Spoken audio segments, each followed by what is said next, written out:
Yo les poulets, il y a quelques semaines, j'ai posté un short sur les fléaux du groupe de Mahito dans Jujutsu Kaisen, et je pensais vraiment pas que c'était un sujet qui divise autant. Le nombre de commentaires complètement opposés que j'ai vu passer, que ce soit sur YouTube ou sur TikTok, c'est vraiment une dinguerie. Du coup, je me suis dit que ça valait le coup de développer un peu ce sujet, parce que je pense que beaucoup n'ont pas forcément compris le power system dans JJK et certaines de ses dynamiques, donc c'est l'occasion d'approfondir un peu tout ça. Et au passage, ça va me permettre d'analyser ce banger sur la chaîne, chose que j'ai envie de faire depuis que j'ai rattrapé les scans il y a quelques mois. Si vous me suivez depuis un moment et si vous avez cliqué sur cette vidéo, c'est à minima que mon avis vous intéresse, donc vous inquiétez pas, je vais cook. Si la vidéo vous plaît, pensez bien au petit like pour le référencement, ça régale. Allez, let's go.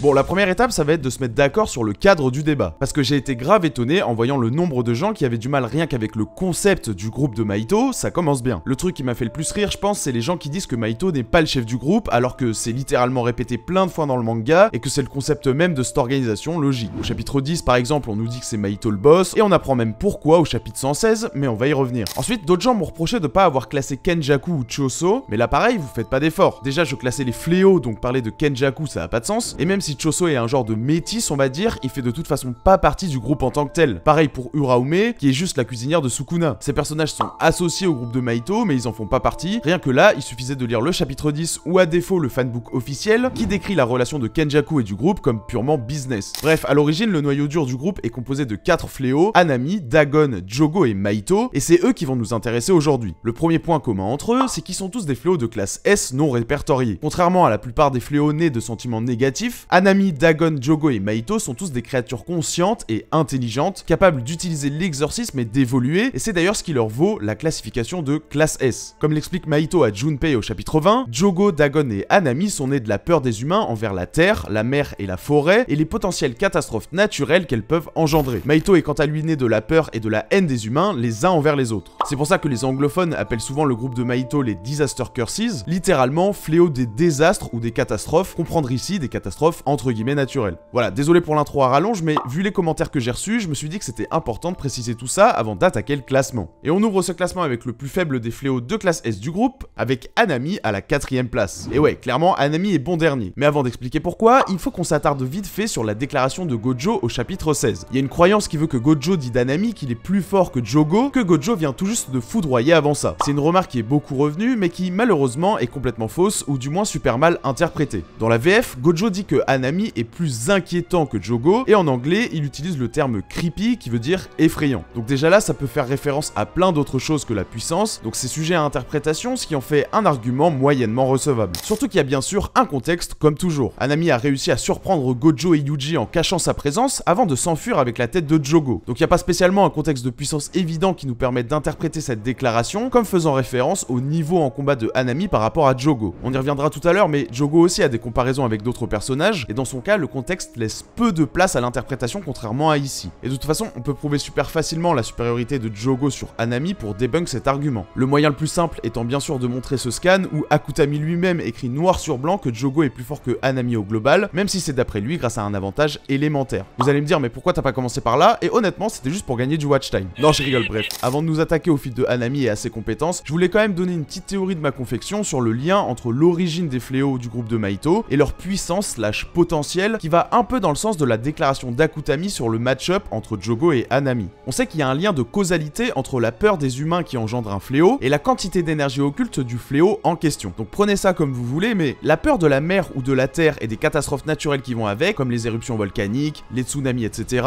et la peur des forêts dans l'inconscient collectif de notre monde, bon, je crois pas trop mouiller en disant que c'est pas exactement la même échelle de valeur. Ça expliquerait pourquoi Hanami serait un petit peu en dessous du reste. Mais bon, là on n'est pas là pour théoriser, parlons un peu concret. La meilleure statistique de Hanami de loin, c'est sa résistance, et Akutami la décrit même comme supérieure à celle de Jogo. Dans la même page bonus où l'auteur parle du match-up Jogo-Hanami, il explique que si Jogo s'était mangé 5 rayons noirs de Yuji comme Hanami, il se serait fait exorciser. Mais pour ça, il aurait fallu que Jogo se fasse toucher, on va y revenir. Et le problème avec la résistance de Hanami, c'est que Akutami a beau la hype, Todo et Yuji lui font quand même des dégâts, et ils le font bien galérer. Au début du combat, Hanami juge direct via sa quantité d'énergie occulte qu'il est plus fort que Todo, et même si c'est pas complètement faux, vous verrez qu'il faut pas confondre prendre quantité d'énergie occulte et puissance en combat. On y reviendra notamment dans la partie sur Jogo. Mais n'empêche que ce Yuji inexpérimenté du tournoi arrive à connecter plusieurs attaques sur Hanami, qui se dit d'ailleurs lui-même impressionné par la vitesse de Yuji. Donc en termes de vitesse, ce bébé Yuji est complètement capable de tenir la cadence. Et si au début Yuji n'a pas la force nécessaire pour lui faire des dégâts, dès qu'il lâche son premier rayon noir, il arrive à passer la défense de Hanami en lui défonçant même complètement le bras. Donc c'est encore une fois la résilience de Hanami, donc en l'occurrence sa résistance physique couplée à ses capacités de régénération de fléau qui lui permettent de tenir au corps à corps, et c'est son sort inné qui lui permettra ensuite de submerger non seulement Yuji dans la zone après ses 5 rayons noirs d'affilée, mais aussi Todo qui est quand même un exorciste de classe 1, ce qui est super impressionnant. Avec son sort inné, Hanami peut manipuler tout ce qui est végétal, ce qui lui permet d'influencer le terrain en envoyant des racines géantes dont la force et la vitesse augmentent en fonction de leur nombre. En gros, plus il en envoie, plus l'envergure de l'attaque sera grande, et moins il en envoie, plus les racines seront rapides et puissantes. Il peut aussi produire des graines qui absorbent l'énergie occulte de l'adversaire, une technique vraiment dangereuse, mais que Hanami peut pas utiliser plusieurs fois à la suite. Il a aussi d'autres techniques de manipulation du terrain pour déconcentrer l'adversaire ou prendre un avantage de l'environnement, comme son champ de fleurs par exemple. Et en dernier, Hanami peut convertir l'énergie vitale des plantes en énergie occulte avec son bras gauche pour envoyer un rayon d'énergie par l'espèce de fleur qu'il a sur l'épaule. Et là, on touche à un problème avec le personnage de Hanami, à savoir qu'on n'a pas pu voir tout ce qu'il avait en réserve dans le manga. Parce que je vais pas vous mentir, mais si on avait vu son extension du territoire et qu'il s'était pas fait interrompre par Gojo, je l'aurais sans doute placé top 3. Surtout qu'on apprend aussi à Shibuya qui maîtrise le prolongement du territoire, une technique d'exorcisme avancée qui permet de se recouvrir de son territoire un peu comme un territoire simple pour contrer les effets du sort adverse. Mais bon, on peut pas le juger sur un truc qu'on n'a pas vu, malheureusement ça marche pas comme ça. Pour enfoncer le clou dans le cercueil de Hanami, on peut ajouter que dans la FAQ du fanbook officiel, il est demandé à Akutami si Pseudo Geto et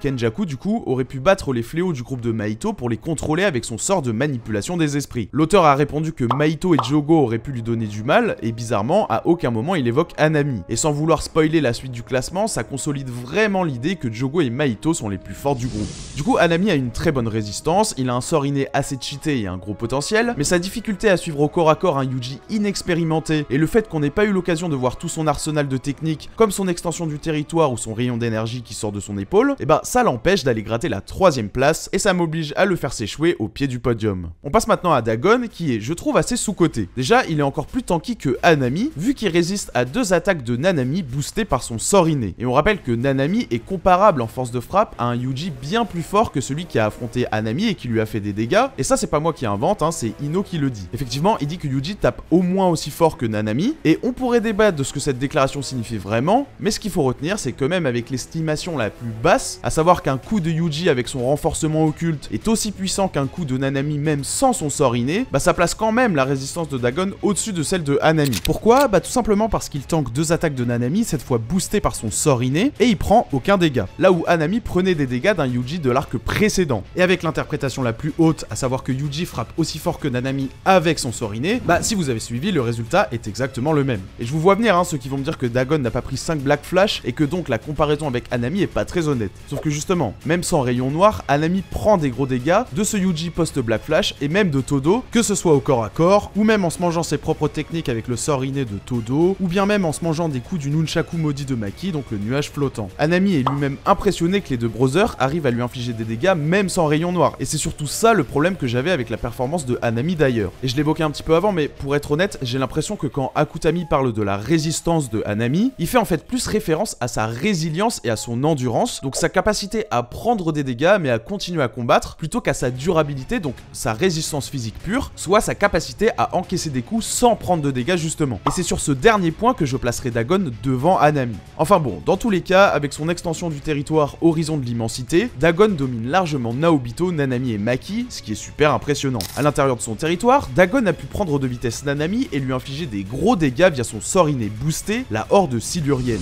En un seul coup, Dagon a aussi pu arracher le bras de Naobito en utilisant ses familiers comme diversion pour bloquer son champ de vision afin de surprendre le chef du clan Zenin, ce qui démontre à la fois sa force physique mais aussi une bonne intelligence en combat et une grosse capacité d'adaptation, ce qui est super important. D'ailleurs, d'après Maki, les familiers envoyés par Dagon sur ses adversaires avec son effet imparable, et bah ils existent pas avant d'avoir frappé leur cible, ce qui les rend bien sûr impossibles à esquiver, d'où l'appellation effet imparable. Heureusement pour nos héros, Megumi arrive à bloquer l'effet imparable du territoire de Dagon en étendant son jardin des ombres, sinon ils se seraient tous fait défoncer. Et encore une fois j'insiste, hein, mais si on avait eu la chance de voir l'extension du territoire de Hanami, sachant que son combat contre Todo et Yuji l'a sûrement fait progresser également, et qu'en plus il maîtrise le prolongement du territoire, ce qui est pas le cas de Dagon jusqu'à preuve preuve du contraire, bah j'aurais clairement pu classer Hanami devant Dagon. Malheureusement, on est obligé de juger Hanami sur ce qu'on l'a vu accomplir dans le manga et pas sur ses pouvoirs hypothétiques. Et puis, se classer en dessous de Dagon, ça a honnêtement rien de ridicule vu le niveau de ce dernier. Parce qu'il s'est certes fait éteindre par Edo Toji, mais vous allez comprendre tout à l'heure pourquoi ça a rien de ridicule vu la puissance du bonhomme. Bon, maintenant on va passer au top 2, et plutôt que vous donner le deuxième puis le premier de mon classement, on va plutôt comparer les deux fléaux restants et voir qui mériterait la première place. Parce que je sais que c'est un sujet très débattu, beaucoup plus que ce que je pensais d'ailleurs. Premier truc sur lequel il faut qu'on se mette d'accord, c'est que Mahito et Jogo sont bien les deux plus forts du groupe. Je parlais tout à l'heure de la déclaration de Akutami dans le fanbook, mais bien sûr ça s'arrête pas là, loin de là. Déjà, on a Jogo qui a beau être devenu un mème, ça l'empêche pas d'être beaucoup plus chaud que les deux autres. Quand ils le voient arriver, Naobito et Nanami disent direct qu'il est d'un tout autre niveau que Dagon, Akutami nous dit noir sur blanc qu'il est plus fort que Hanami, et il est aussi plus fort que Sukuna avec 3 doigts d'après Gojo. Et vous inquiétez pas, on va revenir point par point sur tout ça dans un instant. Notez aussi que la vitesse de Jogo est hypée plusieurs fois, et on comprend clairement que c'est un de ses points forts, ce qui sera important pour la suite. Avec son sort inné, Jogo peut projeter des éruptions magmatiques depuis ses mains, ou depuis des cratères qu'il fait apparaître sur commande. Il maîtrise également l'extension du territoire, le prolongement du territoire, et il peut carrément balancer des météores volcaniques. Bref, Jogo met une bonne grosse tempête aux deux autres. Ensuite, on a Mahito, le chef du groupe. Décrit à plusieurs reprises comme ayant un potentiel immense, Mahito progresse continuellement en combat. D'après Hanami, c'est la raison pour laquelle Jogo a désigné Mahito comme le leader du groupe, malgré le fait que Jogo semble être le fléau le plus mature et développé. Si ça fait aucun doute que Mahito est pas le plus fort du groupe au tout début, ses nombreux combats, notamment contre Yuji, l'ont fait progresser de fou super rapidement. Grâce à son sort inné d'altération absolue, Mahito est capable d'influencer son âme et celle des autres, ce qui le rend super versatile et surtout super létal. Simplement en touchant son adversaire, Mahito peut changer la forme de son âme, et comme la forme du corps dépend de celle de l'âme, bah Mahito a littéralement la possibilité de one-shot sa cible en la touchant une seule fois. Et le truc vraiment cheaté là-dedans, c'est que défendre son âme en la renforçant avec de l'énergie occulte par exemple, bah c'est très compliqué, puisque ça demande d'avoir d'abord identifié son âme, ou plutôt d'avoir accepté le concept d'âme, ce qui est vraiment pas donné à tout le monde. Certains personnages comme Nanami ou Todo ont survécu à la transfiguration, le premier en renforçant inconsciemment son âme avec de l'énergie occulte, ce qui relève clairement de la chance d'après Mahito, et le second en se coupant la partie du corps touchée assez vite pour bloquer l'effet du sort. Le problème, c'est que dans les deux cas, Mahito a juste à retoucher une voire grand max 2 fois son adversaire et c'est finito. Et comme si ça suffisait pas, Mahito peut bien sûr transfigurer sa propre âme, ce qui lui permet de modeler son corps selon ses besoins en combat. Se faire pousser des ailes pour voler, des lames au bout des bras pour trancher, se diviser pour s'enfuir, bref, toutes les formes auxquelles Mahito peut penser pour l'avantager. Pareil, dès que Mahito prend des dégâts physiques, il peut remodeler son âme pour se soigner, donc à moins de pouvoir endommager directement son âme, ou bien de lui faire des dégâts physiques assez conséquents pour le one-shot, Mahito est entre guillemets immortel. Il peut aussi stocker des humains transfigurés pour les utiliser en combat, que ce soit pour faire des diversions, en les envoyant au charbon, ou bien en les fusionnant pour créer des familiers kamikazes qui explosent sur l'adversaire par exemple. Donc avec un arsenal de base pareil, Mahito est déjà un adversaire mortel pour 99% du casting. Mais grâce à son potentiel et à force de combattre des exorcistes, Mahito a développé son extension du territoire, l'orbe d'isolement, dans laquelle il a même plus besoin de toucher directement sa cible pour transfigurer son âme grâce à son effet imparable. J'espère que vous vous rendez compte d'à quel point c'est cheaté. En termes de statistiques physiques, Mahito fait jeu égal avec un Yuji sous toutes ses formes, et il arrive à matcher sa vitesse, et il a la force nécessaire pour lui faire des gros dégâts, c'est à lui que Yuji doit sa cicatrice sur la bouche par exemple. En termes de résistance, non seulement comme j'ai dit son sort inné va lui permettre de se soigner, mais en plus il est quand même super tanky le bougre. Déjà, il tank plusieurs Black Flash de Yuji et Todo sans même se faire exorciser, ce que Jogo serait incapable de faire, comme l'a dit l'auteur lui-même, et dans sa forme ultime, l'entité annihilatrice, Akutami explique que sa résistance et ou sa force globale selon les traductions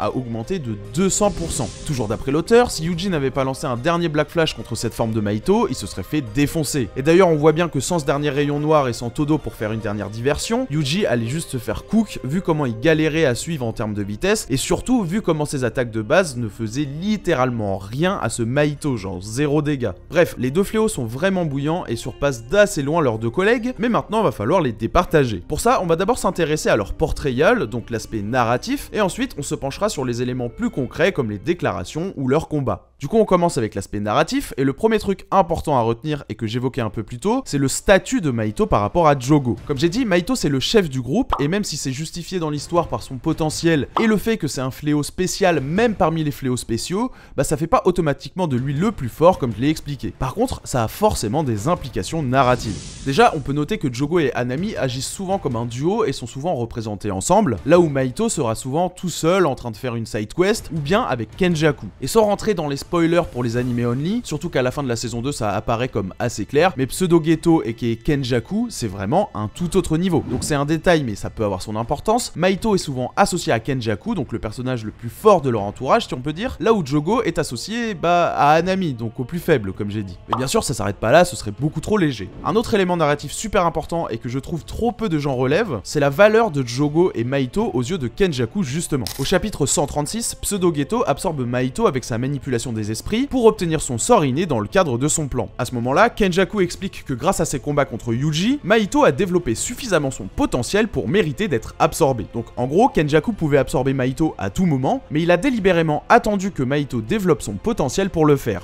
D'ailleurs, il y a deux détails super importants dans la case où Kenjaku explique ça à Yuji et Yuki. De 1, la case représente Mahito sous sa forme entre guillemets éveillée, comme pour illustrer sa progression, et de 2, Kenjaku évoque aussi Jogo et pourquoi il est déçu que ce dernier n'ait pas eu l'occasion de se développer comme Mahito, sous-entendant que malgré son niveau, Jogo ne méritait pas d'être absorbé tel quel. Et tout ça c'est très cohérent avec la représentation qu'on a de Mahito dans le manga, notamment aux yeux de Hanami et Jogo, qui ont tous les deux conscience du potentiel de leurs collègues, comme c'est démontré au chapitre 116, où Hanami explique que Jogo a placé Mahito à la tête du groupe, justement parce qu'il avait le potentiel de les dépasser. Donc l'idée selon laquelle Mahito, au moins dans sa forme éveillée, a développé le potentiel qu'évoquent Jogo et Hanami, et que donc il les a dépassés, même aux yeux de Kenjaku, faut avouer qu'elle est assez cohérente narrativement, parce que j'ai vu plein de gens dire que Mahito a beau avoir le plus gros potentiel, ça veut pas dire qu'il a dépassé Jogo. Et c'est vrai, mais soyons honnêtes, quel intérêt pour l'auteur d'évoquer le potentiel de Mahito si c'est pour ne pas l'exploiter dans la suite du récit? Et avec la grille de lecture que je vous ai donnée via Kenjaku, vous voyez que non seulement Akutami a insisté sur le potentiel de Mahito avant son combat contre Yuji, mais il nous confirme surtout qu'il l'a développé après au travers de Kenjaku. Mieux encore, la progression de Mahito à Shibuya était nécessaire pour la suite de l'intrigue et pour enclencher l'arc suivant. Autrement dit, le fait d'évoquer le potentiel de Mahito au travers de Jogo et Hanami justement, bah c'est pas juste là pour faire joli, ça a un vrai intérêt narratif et ça sert le récit, même son avancée. Donc oui, l'idée que Mahito a le plus gros potentiel du groupe à elle seule suffit pas à prouver quoi que ce soit, mais comme toujours faut pas s'attarder sur une simple déclaration et faut tenir compte du contexte.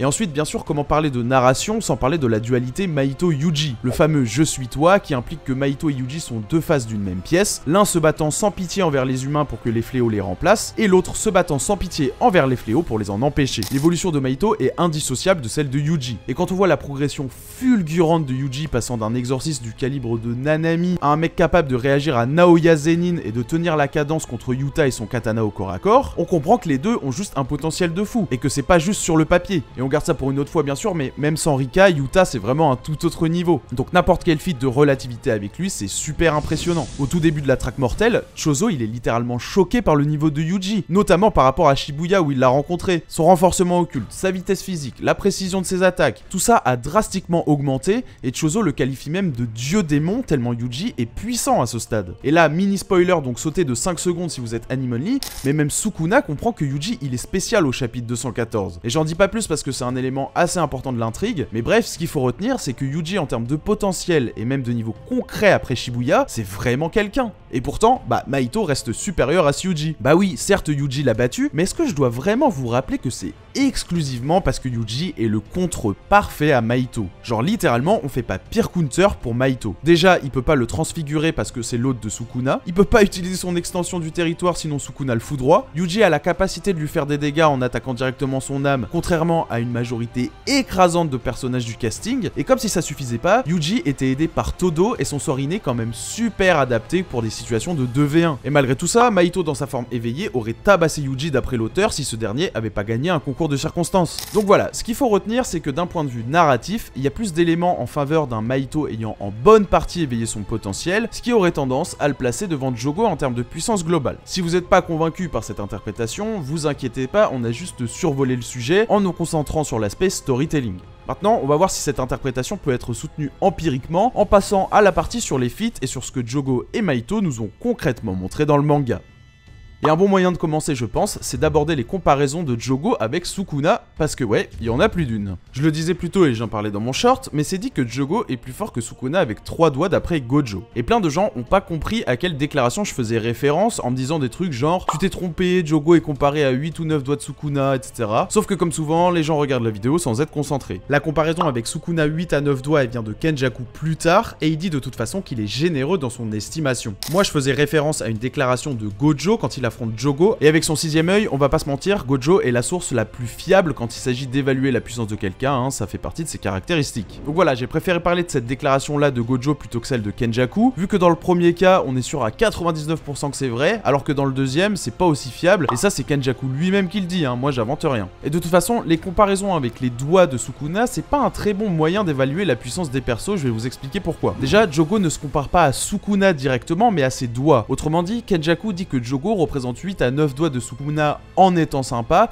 et non que Jogo équivaut à un Sukuna avec 8 ou 9 de ses doigts. Parce que Sukuna, même avec 3 doigts, bah il garde ses techniques, ses compétences en combat, son expérience, son intelligence. Bref, valoir un nombre donné de doigts de Sukuna en termes d'énergie occulte, c'est une chose, mais être au niveau de Sukuna lui-même, avec ce même volume d'énergie occulte, c'est vraiment pas la même mayonnaise. En plus, quand Gojo compare Jogo directement à Sukuna cette fois-ci, il dit qu'il est probablement plus fort que le Sukuna actuel, et j'insiste sur le probablement, parce que ça sous-entend clairement que Jogo se situe autour d'un niveau Sukuna avec 3 à 4 doigts d'absorber, ce qui est déjà énorme, hein, on sait ce dont ce Sukuna là est capable, mais voilà, faut pas non plus tout mélanger. D'ailleurs, en affrontant Sukuna avec 15 doigts, Jogo est littéralement choqué par l'écart de niveau entre les deux, alors que pour rappel, c'est lui qui lui a filé les 10 doigts supplémentaires pour passer à 15, et il s'attendait à en valoir 8 ou 9, donc ça prouve que la méthode de calcul des doigts n'est pas révélatrice du niveau global, du moins pas complètement, sinon Jogo aurait pu anticiper un tel écart. Donc faut toujours prendre des pincettes quand on évalue la puissance d'un perso par rapport à Sukuna ou à ses reliques. Et il y a un autre truc qui va dans ce sens et qui appuie cette interprétation, c'est au chapitre 31, quand Mahito rencontre Sukuna à l'intérieur de Yuji, il affirme que cette version du roi des fléaux a moins d'énergie occulte que Jogo, mais que sa seule présence et son âme sont à un tout autre niveau. Donc c'est très consistant qu'un fléau comme Jogo ait plus d'énergie occulte qu'un Sukuna avec seulement une fraction de ses pouvoirs, mais ça le place pas de facto au-dessus. Donc j'avoue qu'il y a vraiment plus d'éléments qui pointent vers un Jogo dans le tiers de Sukuna 3 ou 4 doigts, ce qui est énorme, plutôt qu'avec 8 ou 9. Et enfin, je gardais celui-ci sous le coude parce qu'en principe les gens le savent, mais le fait que Sukuna complimente la puissance de Jogo, malheureusement, bah c'est absolument pas un argument recevable dans le débat avec Mahito. Sukuna il est tellement fort de toute façon qu'il roule sur ses adversaires depuis toujours. Donc Sukuna félicite juste Jogo d'avoir entre guillemets réussi à lui tenir tête par rapport à la majorité des randoms qui martyrisaient pendant l'ère Heian. Et je mets tenir tête entre guillemets parce que j'espère ne pas avoir à expliquer que Sukuna a littéralement no-diff Jogo. Jogo a pas pu le toucher une seule fois et il a fini par se faire exorciser en one shot. Donc c'est clairement une déclaration plutôt flatteuse pour Jogo, certes, ça y a aucun doute là-dessus, mais à aucun moment c'est pertinent de l'utiliser pour le placer devant Mahito dans un classement de puissance. Voilà, maintenant que ça c'est dit, on peut passer aux comparaisons dans leurs performances respectives. Premier truc que j'ai vu pas mal revenir, c'est que Mahito a galéré contre Nanami et Yuji, sauf que j'espère que vous comprenez qu'ici on parle d'un Mahito bien plus fort à Shibuya, donc comparer une de ses versions précédentes, ça n'a juste aucun intérêt dans le débat. Je vais pas développer plus là-dessus, si vous comprenez pas ça honnêtement, on peut plus rien pour vous. Autre truc que je vois souvent, c'est l'idée que Jogo est plus fort que Mahito, en comparant leur combat contre Nanami et Naobito d'un côté, et Yuji et Todo de l'autre. D'après certains, le duo Nanami-Naobito est supérieur au duo Todo-Yuji, et donc la perf de Jogo est plus impressionnante. Mais je vais pas vous mentir, c'est une très mauvaise façon de raisonner, et je vais expliquer pourquoi. Déjà, je vous disais juste avant que Yuji est littéralement le pire match-up pour Mahito, surtout quand il est avec Todo. Et ensuite, quand Nanami et Naobito se font tabasser par Jogo, ils sortent d'un combat contre Dagon, et ils sont très affaiblis. Surtout Naobito, même en termes de vitesse, comme c'est dit au chapitre 111. Parce qu'en fait, Dagon il dit que Naobito avec son sort inné, il est plus rapide que Jogo, quand il est à pleine puissance en tout cas. Pourtant, quand Naobito est face à Jogo justement, le narrateur prend la peine de préciser qu'avec un bras en moins, Naobito est plus lent, comme pour justifier que Jogo puisse le prendre de vitesse, alors qu'on nous expliquait juste avant qu'il était censé être plus lent. Donc les Nanami et Naobito que Jogo one-shot, et encore one-shot c'est un grand mot dans le cas de Nanami, et bah c'est pas les mêmes Nanami et Naobito du début du combat contre Dagon. Et comme Nanami reconnaît tout de suite que Jogo est plus fort que Dagon, qui les avait pourtant déjà dominés juste avant avec son extension du territoire, c'est assez logique dans tous les cas que Jogo les batte, hein, surtout vu leur état. La vitesse ça fait pas tout en combat, donc Jogo a pas spécialement besoin d'être plus rapide que Naobito à pleine puissance pour rester plus fort que lui au global. Sans compter que le narrateur explique que Toji et Tensei, ils s'attaquent entre guillemets automatiquement au plus fort, et devinez qui il attaque entre Naobito, Nanami et Megumi. Et oui, vous connaissez la réponse, donc ça voudrait dire que Naobito sans son bras est tellement nerf qu'il est moins fort que Megumi? Honnêtement c'est une assez bonne interprétation, en tout cas moi je vois pas ce qui pourrait contredire ça, et au mieux ce Megumi est comparable à Yuji en vitesse comme on voit contre Jiro, mais ça c'est vraiment dans le meilleur des cas, et c'est pas spécialement un Yuji à pleine puissance. Donc vous vous imaginez bien que si même avec un bras en moins, Naobito pouvait juste blitz one-shot Megumi, et bah Edo Toji il aurait foncé sur Naobito et pas sur son fiston. Et à tous les coups certains vont me dire qu'il a foncé instinctivement sur son fils, et honnêtement je suis pas contre l'idée, hein. C'est même plutôt mignon, mais il y a littéralement rien qui suggère ça. Au contraire, comme je disais, l'explication du narrateur va plutôt à l'encontre de cette idée là. Et pour revenir sur la vitesse, parce que même si ça fait pas tout, c'est un élément élément important. Je pré-shot ceux qui vont me dire que la vitesse de Toji est comparable à celle de Sukuna avec 3 doigts. Or, comme on sait que Jogo est plus puissant que cette version de Sukuna d'après Gojo, et qu'il vaut même 8 à 9 doigts de Sukuna d'après Kenjaku, bah Jogo devrait être plus rapide que Toji, et donc potentiellement même plus fort que lui tout court. Mais je vais vous expliquer pourquoi c'est tout simplement faux, et pourquoi ça poserait un problème de cohérence dans les échelles de puissance. Vous allez voir, ce sera super important dans le débat Jogo-Maito, ou en tout cas pour évaluer la puissance de Jogo, et ensuite celle de Maito. Bon, déjà pour commencer, à aucun moment les comparaisons de Jogo avec Sukuna concernent exclusivement la vitesse, parce que même si c'est un des points forts de Jogo, Gojo fait référence à sa puissance globale, et Maito parle même d'un niveau d'énergie occulte. Par contre, la comparaison de Toji avec Sukuna 3 doigts, elle concerne bien la vitesse. Et j'en parlais plus tôt, mais il faut vraiment faire gaffe avec ce genre de comparaison avec Sukuna. En plus, le problème de cette déclaration, c'est qu'elle vient de Megumi, qui se fait prendre de vitesse dans les deux cas, donc forcément c'est la comparaison qui lui vient, hein, c'est les deux plus puissants adversaires qu'il a affrontés, mais comment tu peux comparer la vitesse des deux si t'arrives déjà pas à les percevoir? En plus, juste après avoir dit ça, Megumi il tente de toucher Toji par surprise à bout portant en se laissant volontairement planter, et il est très confiant à l'idée de le toucher, hein, alors qu'il sait qu'il est soi-disant aussi rapide que Sukuna 3 doigts, mais pourtant Toji arrive à esquiver facilement, et Megumi il est littéralement choqué par cette perf, ce qui prouve que sa précédente estimation de la vitesse de Toji était assez largement inférieure à la réalité. Et pour enfoncer le clou, on sait que Toji est plus rapide que Naobito, et ce pour plusieurs raisons. Contre Dagon dans son territoire, Toji le submerge à lui tout seul avec sa vitesse, et Toji n'est même sûrement pas à fond, vu que Dagon dit que sa vitesse ne fait qu'augmenter. En plus, Toji est pas exorciste, donc le titre d'exorciste le plus rapide après Gojo de Naobito, bah il inclut même pas Toji, sans compter que ce dernier est mort depuis plus de 10 ans, donc bref, même pas de contradiction avec le titre de Naobito, on est bien. Et pour enfoncer encore plus le clou,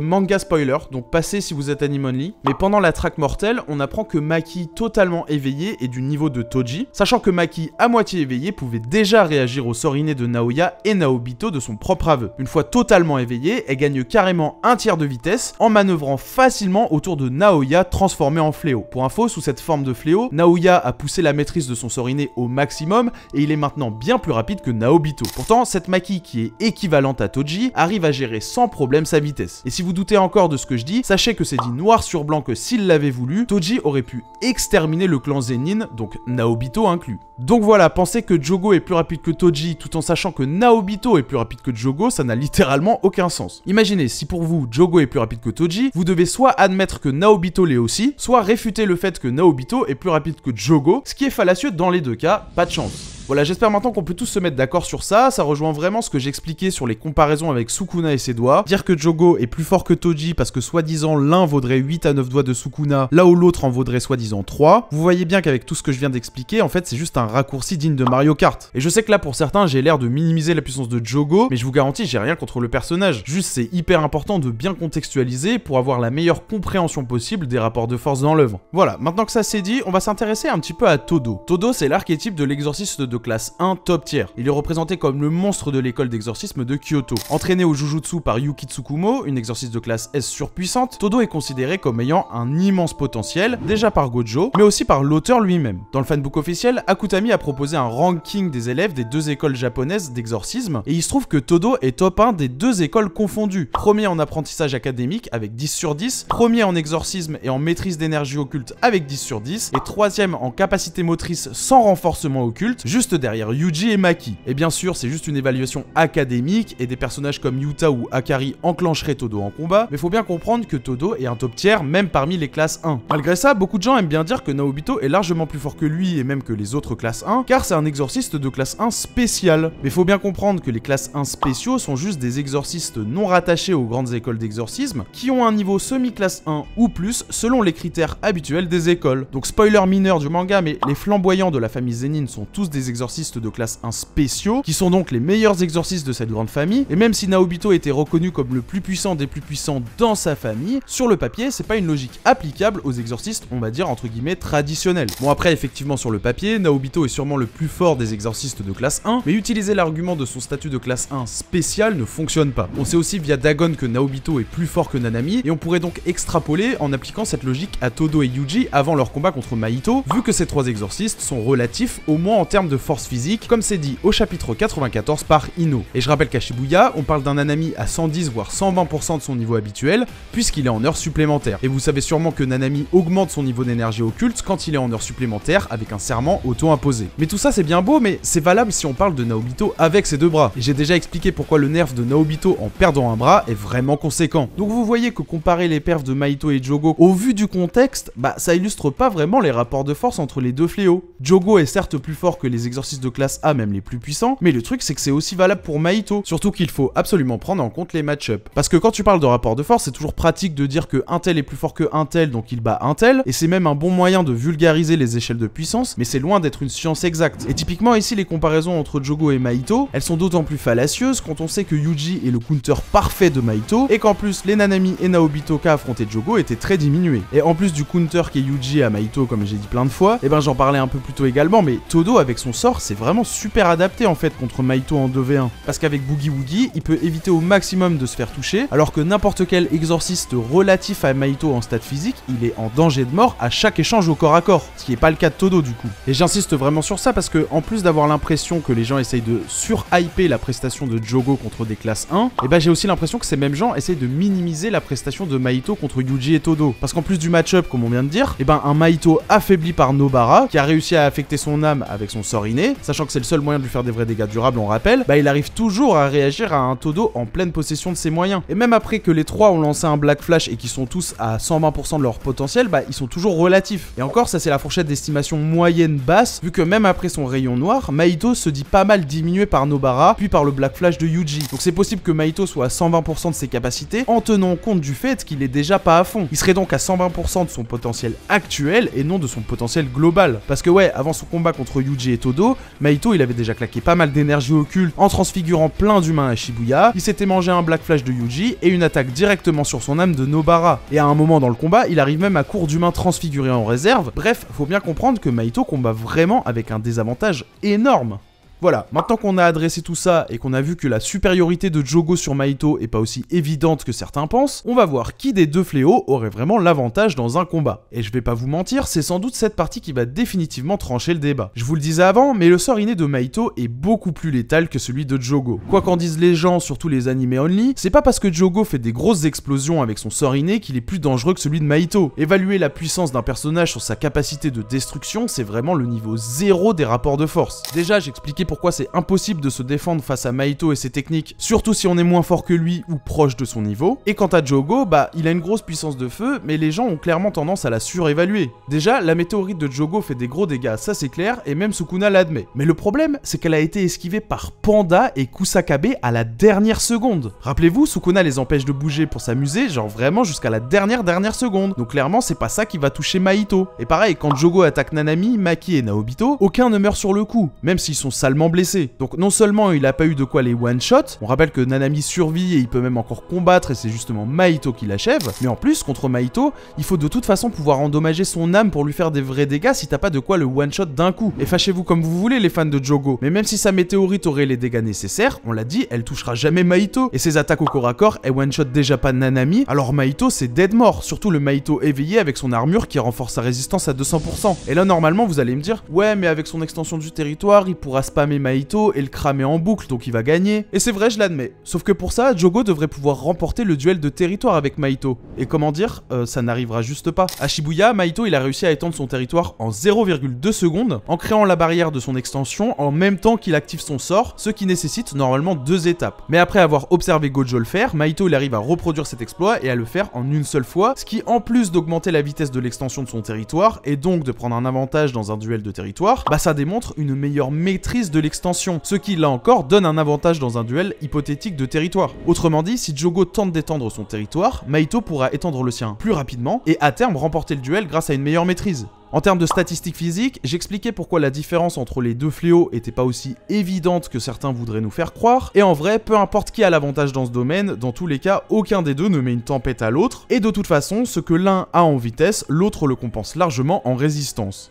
Donc voilà, les deux persos ont des prestations assez comparables en termes de puissance, avec un avantage pour Mahito sur le côté narratif, mais aussi et surtout dans le match-up. Et on rappelle que même pour l'auteur, l'aspect match-up est super important pour établir les rapports de force au sein du groupe de Mahito. On en parlait avec Hanami et Jogo. Du coup, la première place revient pour moi à Mahito, talonné de pas très loin par Jogo, on va dire. Bien sûr, comme je disais, si vous êtes plus à l'aise avec Jogo top 1, ça me choque pas spécialement, mais pour toutes les raisons que j'ai évoquées, perso, ce sera Mahito. Tant que vous respectez les avis de chacun et que vous utilisez des arguments recevables, le résultat importe pas tant que ça, l'important c'est d'avoir du fun en parlant de ce manga de fou.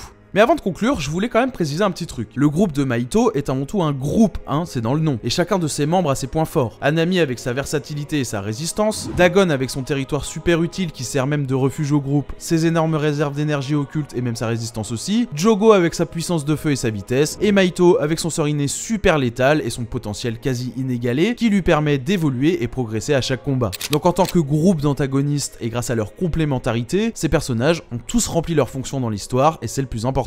Je voulais juste les comparer pour le fun et parce que je trouvais que c'était une bonne occasion pour moi de vous donner une partie de ma perception des rapports de force dans JJK. C'est vraiment une œuvre que je surkiffe, donc j'avais envie de partager tout ça avec vous. Quand on fait ce genre de vidéo, il y aura toujours une part d'interprétation et on sera jamais tous d'accord sur tout. L'important c'est de profiter de ce genre de sujet pour prolonger notre expérience avec l'univers du manga. Donc je vous invite bien sûr à en débattre, mais je compte sur vous pour être respectueux en commentaire. Dans tous les cas, si la vidéo vous a plu, je compte sur vous pour le petit like, le partage, tout ça, ça aide vraiment la chaîne. Merci à tous ceux qui y penseront, et moi il me reste plus qu'à vous souhaiter une super journée ou soirée, et à vous dire à plus sur Contre-Culture. Peace.